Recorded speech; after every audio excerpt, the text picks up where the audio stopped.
इसमें जो एक्सप्लेनेशंस हैं वो सेक्शन 6 से लेके सेक्शन 52A तक में है। साधारण स्पष्टीकरण का सेक्शन 6 कहता है definition in the code to be understood subject to exceptions throughout this code, every definition of an offense, every penal provisions, and every illustration of every such definition or penal provision shall be understood subject to the exceptions continued in the chapter entitled General Exceptions. Those exceptions are not repeated in such definition, penal provisions और illustration। मतलब वो ये कहना चाहते हैं कि इस संहिता में जो है सर्वत्र अपराध की हर परिभाषा, हर दंड उपबंधों और हर ऐसी परिभाषा या दंड उपबंधों का हर दृष्टांत साधारण अपवाद शीर्षक वाले अध्याय में अंतर्विष्ट अपवादों के अधीन समझा जाएगा, चाहे उन अपवादों को ऐसी परिभाषा, दंड उपबंध या दृष्टांत में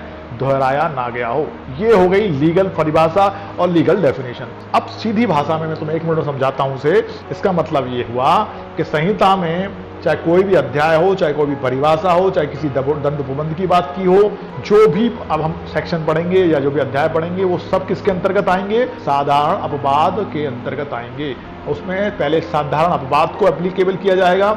यदि साधारण अपवाद में कोई बात आ जाती है तो फिर बाकी सब सेकेंडरी हो जाएगा। मतलब सीधी बात यह है यदि साधारण अपवाद में सेक्शन 76 से लेके सेक्शन 106 तक में जो वर्णित हैं, यदि उसके अंतर्गत हम उसको ले आते हैं उस अपराध को, तो वो अपवाद में चला जाएगा या तो वो अपराध नहीं रहेगा। तो वो ये कह रहे हैं कि हम बार बार नहीं लिखेंगे, हम बार बार नहीं कहेंगे कि वो उन अपवादों की परिभाषा के अंतर्गत आता है, उन परिभाषाओं के अंतर्गत आता है, बार बार नहीं कहेंगे। चाहे वहां लिखा हो अपवादों के अंतर्गत आता है, चाहे ना लिखा गया हो, सब अपवादों के अंतर्गत आएगा। ये सेक्शन 6 ने पहले ही इसको स्पष्टीकरण कर दिया है। सेक्शन 6 ने क्या स्पष्ट कर दिया है? जो भी कुछ है, सब कुछ भारतीय दंड संहिता के अंतर्गत, वो किसके अंतर्गत है? अपवादों के अंतर्गत है। मतलब अपवाद शीर्षक के अंतर्गत सबको लिया जाएगा। और बार बार हम वहां पे डिफाइन नहीं करें तो अभी इसका मतलब ये है कि वो सेक्शन, वो परिभाषा, वो अध्याय सब किसके अंतर्गत हैं? साधारण अपवादों के अंतर्गत हैं, ऐसा उन्होंने लिखा है।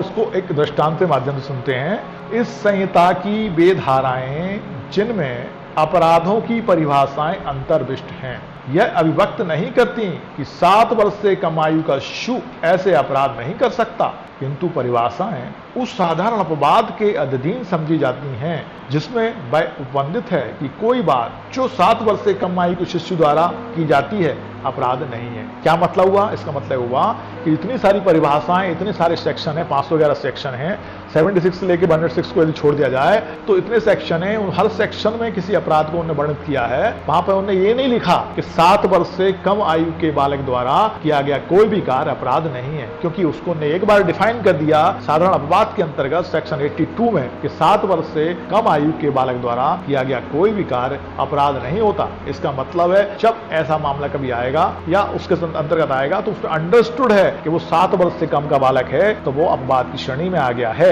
मतलब बार बार वहां लिखने की आवश्यकता नहीं है। वहां बार बार उन्होंने नहीं लिखा, बार बार डिफाइन नहीं किया, लेकिन वो अंडरस्टूड है कि ऐसा है। वो एक और दृष्टांत में दे रखा है, उसको मैं पढ़ देता हूँ। का एक पुलिस ऑफिसर वारंट के बिना या को जिसने हत्या की है पकड़ लेता है। यहाँ का सदोष परिरोध के अपराध का दोषी नहीं है, क्योंकि वह या को पकड़ने के लिए विधि द्वारा आबद्ध था और इसलिए यह मामला उस साधारण अपवाद के अंतर्गत आ जाता है जिसमें यह वर्णित है कि कोई बात अपराध नहीं है जो किसी ऐसे व्यक्ति द्वारा की जाए जो उसे करने के लिए विधि द्वारा आबद्ध है। इस मामले में वो ये कह रहे हैं कि साधारण अपवाद के अंतर्गत आता है कि यदि कोई प्राधिकारी जिसको अधिकृत किया गया है जिस कार्य को करने के लिए, यदि वो उस कार्य को करता है तो साधारण अपवाद में आएगा कि वो उसको प्राधिकृत किया गया है, उसको ऑथराइज किया गया है, वो उसकी पावर है, वो उसका कर्तव्य है और वो अपने काम को कर रहा है। अब उसने यहाँ हत्या करने वाले को पकड़ के बंद कर लिया है। अब वो बंद करा है जिसको पकड़ के, वो कह रहा है कि मेरे साथ सदोष परिरोध कर लिया है। किसने कर लिया है? पुलिस ऑफिसर ने, जबकि पुलिस ऑफिसर तो काम ही पकड़ के बंद करना है। तो वहां पे ये बात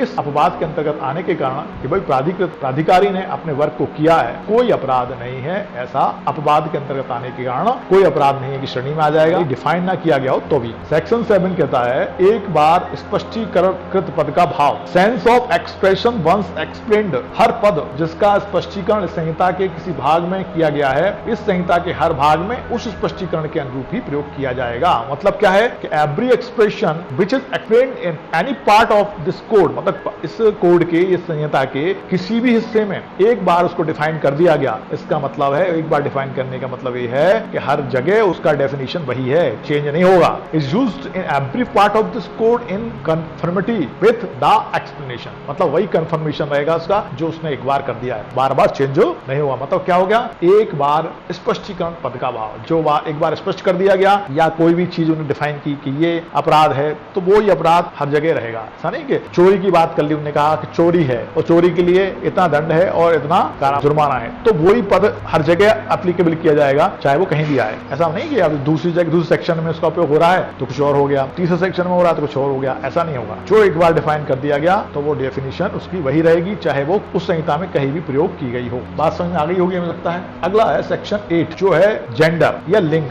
the pronoun he and its derivatives are used of any person whether male or female। मतलब वो क्या कह रहे हैं, लिंग जो है पुल्लिंग वाचक शब्द जहां प्रयोग किए गए हैं वे हर व्यक्ति के बारे में लागू हैं चाहे नर हो या नारी। यहाँ पे स्पष्ट कर दिया। जेंडर मतलब क्या है, चाहे वो स्त्रीलिंग हो चाहे पुल्लिंग हो, दोनों के लिए लिंग शब्द का प्रयोग किया गया है। यहाँ पे पुल्लिंग वाचक शब्द का प्रयोग किया गए हैं, वे हर व्यक्ति के बारे में लागू होंगे चाहे वह नर हो या नारी। वहां पर नर के लिए अलग नहीं है, नारी के लिए अलग नहीं है। ऐसा नहीं कि नारी के लिए अलग कहेंगे, नर के लिए अलग कहेंगे। उन्होंने कहा पुल्लिंग मतलब लिंग मतलब दोनों शामिल है उसमें। सेक्शन 9 है वचन, नंबर कहते हैं नंबर। जब तक कि संदर्भ से तत्प्रतिकूल प्रतीत ना हो, एक वचन द्योतक शब्दों के अंतर्गत बहुवचन आता है और बहुवचन द्योतक शब्दों के अंतर्गत एक वचन आता है। Unless the contrary appears from the context word importing the singular number include the plural number and words importing the plural number include the singular number. मतलब बहुवचन शब्द के अंतर्गत एक वचन और एक वचन शब्द के अंतर्गत बहुवचन आएगा। इसको बार बार भी डिफाइन करते बैठेंगे नहीं।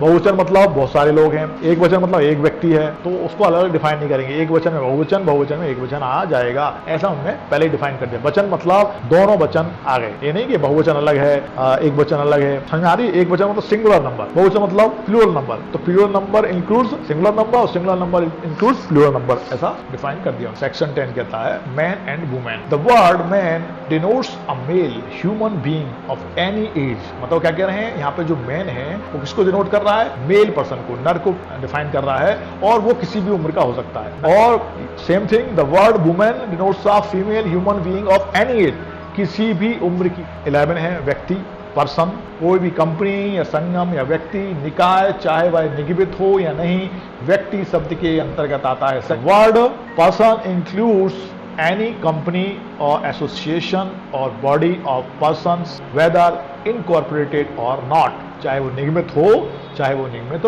ना हो। तो ये सेक्शन 11 है। नेक्स्ट है सेक्शन 12 लोक। लोक मतलब पब्लिक और लोक का मतलब है पब्लिक। पब्लिक मतलब है the word public includes any class of the public और एनी कम्युनिटी।